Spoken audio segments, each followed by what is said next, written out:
Okay, so today we're learning sine law, which can be used to solve any acute triangle. So any triangle that's not a right angle, you're going to use the sine law to solve it, which means you can find any unknown angle and any unknown side length. And you have to remember to label your triangle correctly. Angle A, the opposite side length must be labeled as lowercase a. This is angle B. This side length opposite to it is lowercase side B.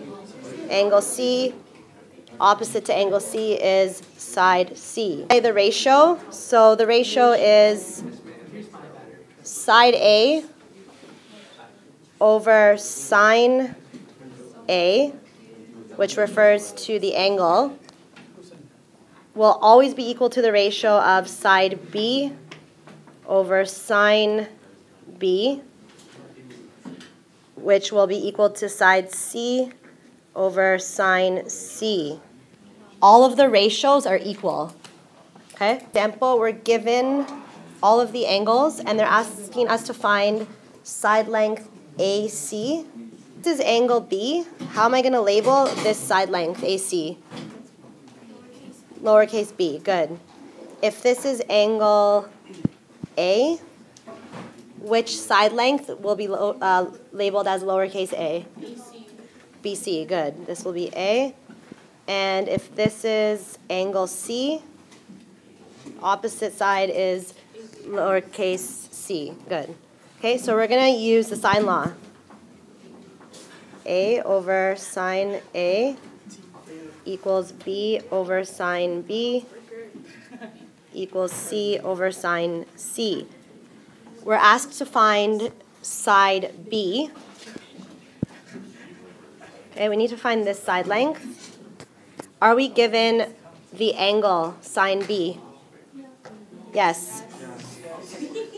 Are we given angle C? Are we given side C? So can we use this one? No, we cannot, because we can only solve something when we have one unknown.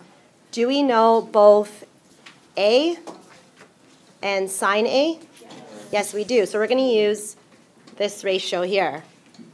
Length A is 12 over, what's angle A? 80 degrees is equal to, do we know B? So we're going to keep that as B over sine, do we know angle B? We can solve this because we have one unknown value. Okay? We would not use the sine C because there's another unknown there. Okay, so all we're going to do is cross multiply now. So sine 80 degrees times B. Do I know what B is? So I'm just going to leave it as sine 80 multiplied by B. And then 12 times sine 55. Can we calculate that? Can I multiply 12 times 55 sine? Yes. How do I isolate B? What do I need to get rid of on the left side? Divide by sine 80.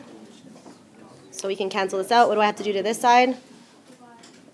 Divide by sine 80. So all we need to do to find B is, on your calculator, multiply 12 times sine 55, then divide it by sine 80, all in one step. Okay, and when you calculate it, B is approximately equal to 10 meters. And that's how we find the missing side length. In this next example, they want us to draw a triangle DST.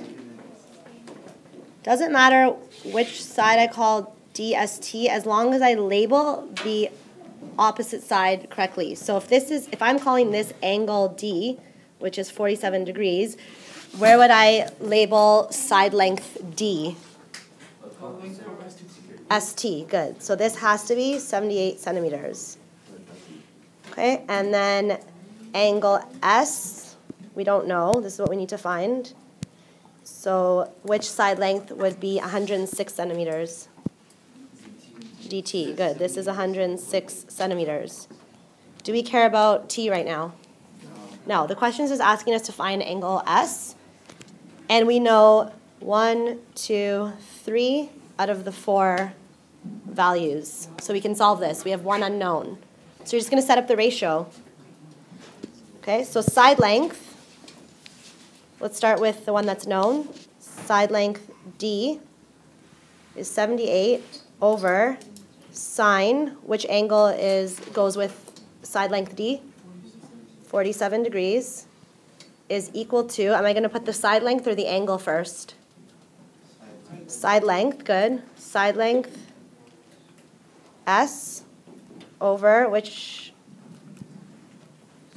one's opposite this side? Angle S. I don't know it. This is what we need to find, okay? This is what we're solving for. Angle S. So again, cross multiply. Can we multiply sine S times 78?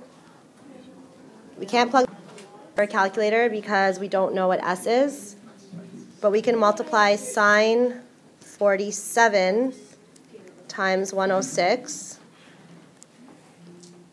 Okay, what do I want to get rid of on the left side? We're trying to isolate S. We're trying to solve for S. So what do I want to get rid of on the left side? 78. So we're going to divide by 78. So I have to divide this side by 78.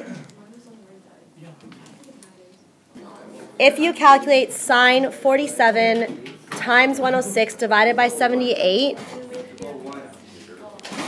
we're going to leave it as 4 decimal places, so you should have 0.9939 if you round it. It's approximately equal to. But that doesn't answer my question. I need to know the angle. This just represents the ratio. Whenever you want to find an unknown angle, what function do you have to use on your calculator? Inverse. So we're going to use shift or second sine, and we're going to punch in the ratio, and that will give us the angle. So it's approximately equal to 84 degrees. Made with Doodlecast Pro.